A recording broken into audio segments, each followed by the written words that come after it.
Eu sou Ildebrando e esse é o canal Vida de Padre. E hoje a gente vai falar sobre um tema muito importante para a Igreja. 2 encontros que vão acontecer esse ano no Vaticano, um deles já está em andamento, que falam sobre temas que são muito importantes, polêmicos e muito importantes para a Igreja e para o nosso mundo.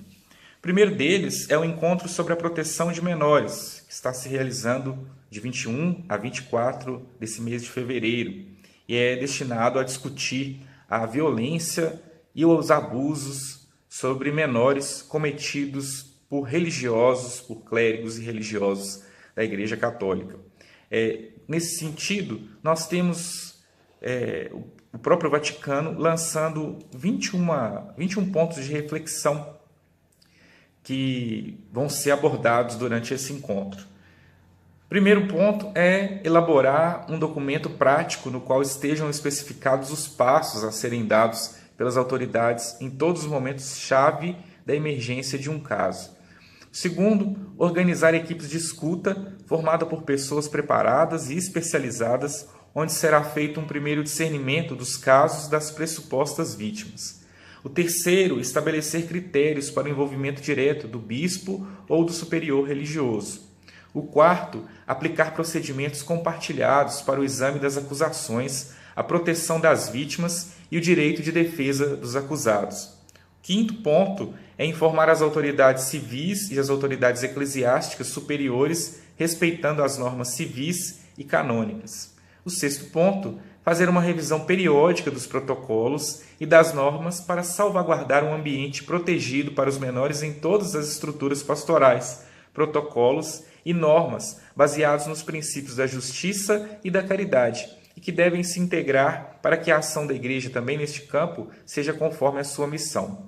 O sétimo ponto é estabelecer protocolos específicos para a gestão das acusações contra os bispos.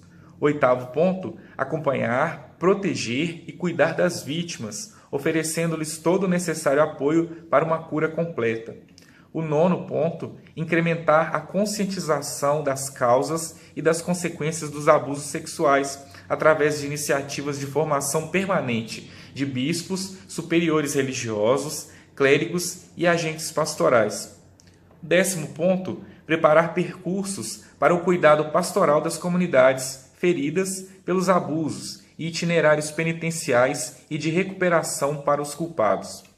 11º ponto, consolidar a colaboração com todas as pessoas de boa vontade e com todos os profissionais dos meios de comunicação para poder reconhecer e discernir os casos verdadeiros dos falsos, as acusações das calúnias, evitando rancores e insinuações, fofocas e difamações.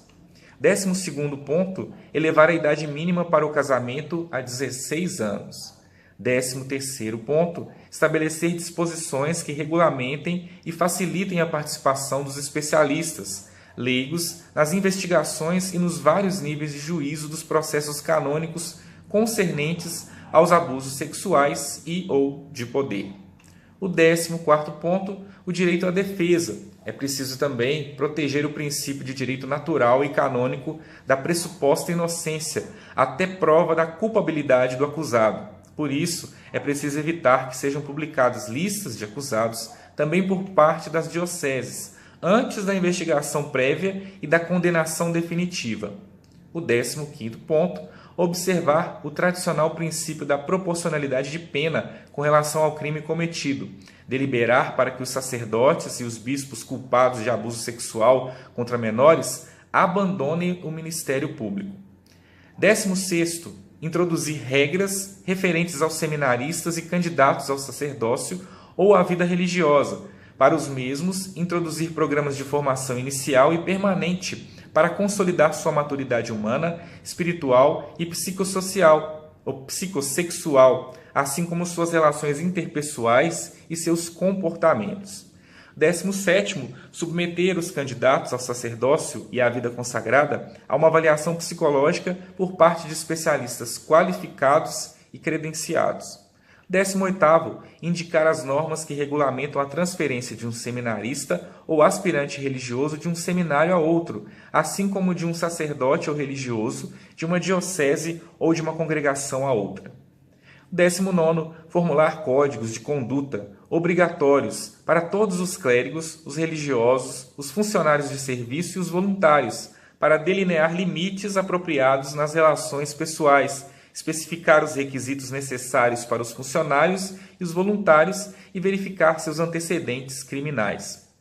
O 20º ponto, ilustrar todas as informações e os dados sobre os perigos do abuso e os seus efeitos, sobre como reconhecer os sinais de abuso e sobre como denunciar os suspeitos de abuso sexual.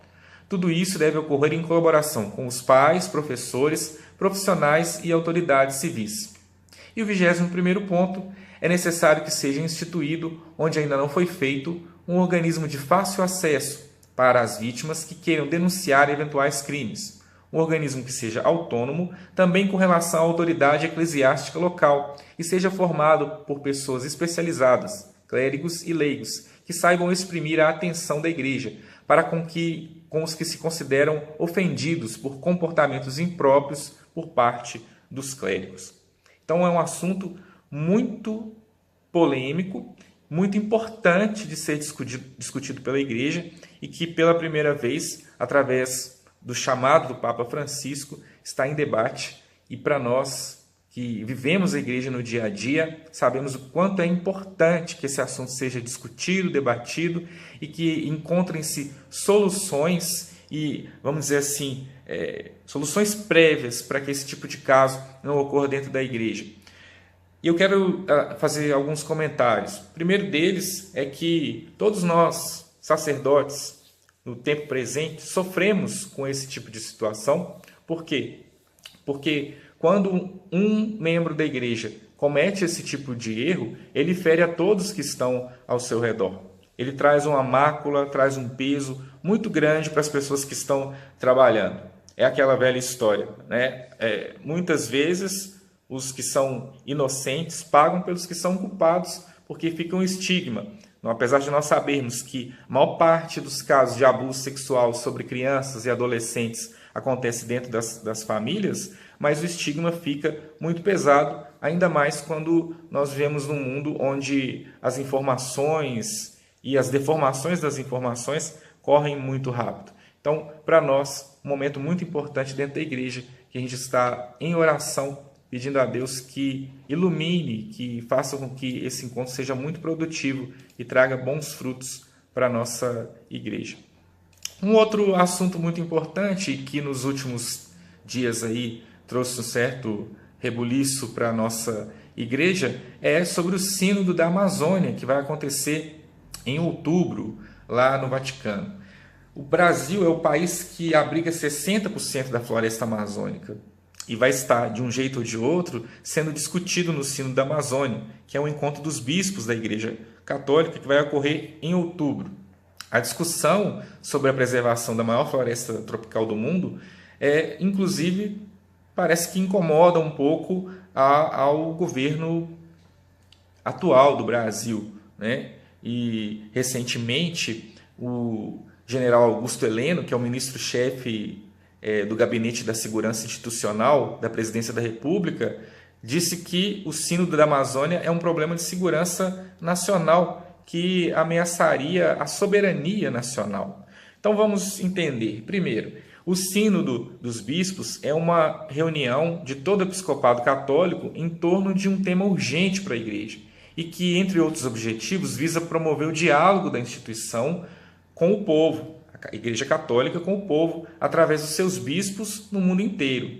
Na hierarquia católica, os bispos são aqueles que mais de perto podem colaborar com o Papa em questões que são importantes para o pontífice. Além das reformas internas, como essa que eu disse anteriormente, desse encontro sobre proteção dos menores, a Igreja tem intensificado o olhar sobre questões sociais, entre elas o meio ambiente. O tema é recorrente em campanhas da fraternidade, em falas do Papa Francisco, que em 2015 lançou a primeira encíclica inteiramente dedicada ao assunto.